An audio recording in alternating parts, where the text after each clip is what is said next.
மலரைத்தானே நான் பறித்தது, கைமுள்ளின் மீது ஏன் விழுந்தது? உறவைத்தானே நான் நினைத்தது, என்னை பிரிவு வந்து ஏன் அழைத்தது?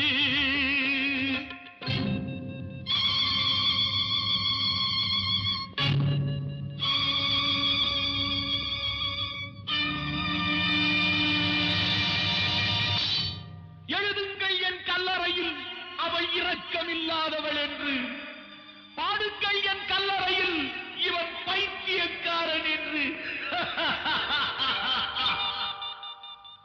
கண்கள் தீட்டும் காதல் என்பது அது கண்ணில் நீரை வரவழைப்பது, பெண்கள் காட்டும் அன்பு என்பது நம்மை பித்தனாக்கி அலைய வைப்பது.